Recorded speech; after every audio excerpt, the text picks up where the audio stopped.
John and the Devil's Daughter. Let's talk about one time. This young man, John, who could conquer, they call him John de Conquer. He's going out hunting for a labor, but he is hunting the devil. He expects to get some work with him, but there's no wagon ride out there. You have to find the witch lady. So he did. He found her. She had this giant bird. Call him a great big kind of eagle. How much it cost to ride, John de Conquer? Asked the witch lady. Costs you meat, she told him. How much meat, he says. And she says, beef in quarters, maybe 3/4 beef. That much? He says. And she says, when my giant eagle lets a screeching, you give him 1/4 beef. So he did. John got on, paid the meat, and the eagle took off, raising, flapping his wings. John held on to the biggest feather he could reach. Big as a pine tree it was. Eagle just flew and flew 10 miles, 100, 1,000 miles. That eagle let out a screeching, and John de Conquer takes up his sack of beef. He gets 1/4, tosses it to the eagle. Eagle catches it in his beak. Another 1,000 miles. Eagle lets out a mighty noise, as big as a cloud. John gets the sack, gives him another 1/4 of beef. Eagle is full up. He flies and flies, maybe 2,000 miles now. And then he comes swooping low. And then he lands. John de Conquer hanging on a pine feather and then letting go. He is down on the ground. She is standing right there, the devil's daughter. John says to her, I'm hunting some work with the devil. Have you seen him? He's not a bit scared of her. Oh well, she says, the devil is my daddy. He'll give you a labor, but you don't take it. Others have come for work and he has killed them. John asks, well, why? And the devil daughter tells him, says, because none of them could do it. They couldn't do the work he gave them.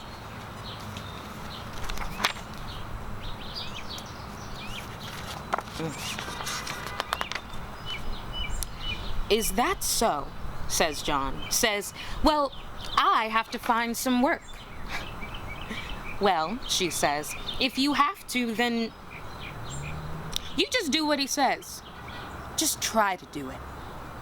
Will you help me out? Asked John. He was seeing how pretty she was. I will help you, she said, and smiled at him. She saw he was handsome. So, she, taking him to her father, says to the devil, says, Daddy, I brought this one to meet you. Name of John, looking for a labor. Devil says to Big John, all right, here's some work.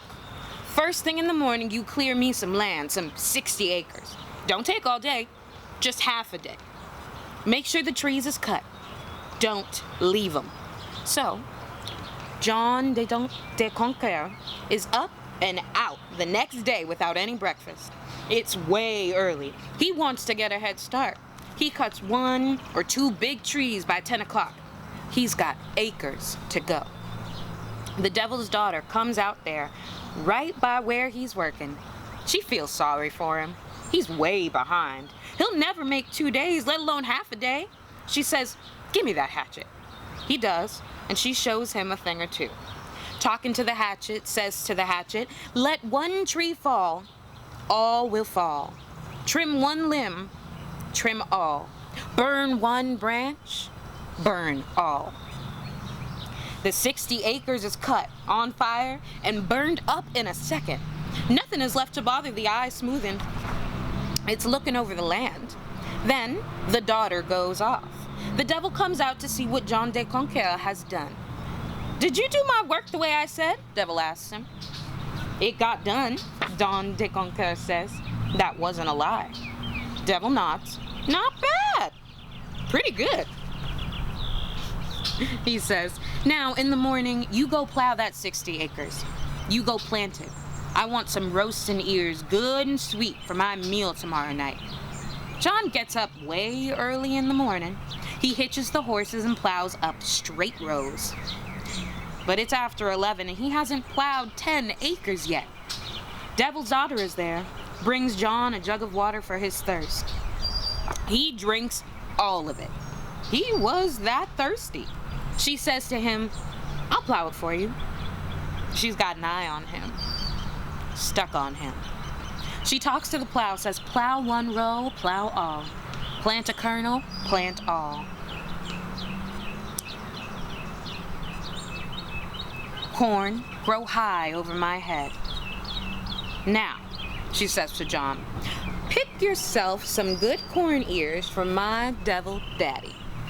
So he does. Now the daughter knows the father is going to kill John anyhow, because John de Conquer is just too big for him. But John don't know nothing. "We could get married," she tells John. "The devil will kill us both," John tells her. "Well, I got me 2 fastest horses. We'll go get them," the daughter says. "When daddy's asleep, we'll just ride off. Then we'll marry." So that was the plan, waiting until the devil is asleep. Midnight, they go out for the horses that belong to the devil. They get on and ride off. Daughter says, "Horse, run on, 500 mile, jump it." When it's morning, they are way far away from there. But so is the devil. He waked up, see, when they went out, seen his daughter taking his favorite horses, and he has on his boots hip high. John and the devil's daughter look back, and the devil is saying to the boots, "Step it, I say, high step it. Make each step 500 mile. So the devil daddy is almost to them, and the daughter don't know what to do. John de Conquer says, "Don't know what to do, but we better hurry up and move." "Well, I thought of something now," she says. "You be a fox," she says to John. She turns herself into a pond of water with a duck on it, swimming. And so, John de Conquer, big as anything, is an old gray fox. The fox is trying to get at the duck when the devil high steps by. Devil can't see it's them, just sees a gray fox trying to snap up a duck on a pond. The devil, he went on, but his legs are worn out. His feet hurt him, and his boots are steaming. He has to get a big old animal, looks like a great big bull. "Come on," says the daughter to John. He's gone back for his bull. We'll make some time up." So they hurried along. "Jump 500. The girl says to the horses, "Jump 1,000, 5,000, and so the horses did. Half a day later, she looks back. Who's coming? That's who. Devil coming on, saying, you bull, jump it." She says, "My daddy is coming with his bull under him. He's riding hard." John tells her, "I don't know what to do about your devil daddy." So they were passing some thorny bushes, and she tells him, "Reach me some thorns." So John does. He hands a whole thorny bush over to her. She takes it from him and says, "Plant one thorn, plant all. Up thorns, 4 feet up, 10 feet up, 15 feet wide. Make it 1,000, 5,000 miles long." That thorn hedge went on long about forever.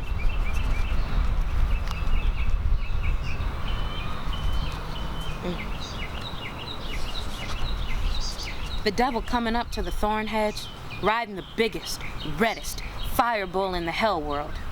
The bull couldn't get through the thorns. Devil says, "I'll go back and get my hatchet. I bet I'll get through then." So he went back, and he come back. And it took him hot summers and cold winters to cut through that what his daughter had built, the thorn hedge. And by then, there wasn't a cent of nothing. No horses, no daughter, no big John de Conquer. But they say John and the devil's daughter made it all right. The devil never caught him. They got married. Say they farmed all around, and John and her made a good home, had lots of children, lived happily ever after, forever. That's all. Attempts to control the environment, people, or situations brought the concept of witches to the Black folktale. John and the Devil's Daughter is a marchen, a tale of the supernatural and magic in which the devil plays a main part. John must visit the witch lady in order to get work. Extraordinary powers out of the darkness. The witch's giant eagle give an added dimension as an aid to the hero is getting away. The Devil's Daughter also has power, and by marrying her, John de Conquer, the legendary black hero, adds her strength to his. De Conquer, the little-known mythical hero, is said to have come to America from Africa on a slave ship, following the wind like an albatross. Variants of this tale appear worldwide, with the motif of the girl as the helper in the hero's fight, being most popular in the American South and in the West Indies. There are Jack tale versions in which the hero is always known as Jack. There are also Amerindian versions. Often in the Black version, the hero is simply called John. Help from the ogre's daughter and obstacle fight motifs are quite common.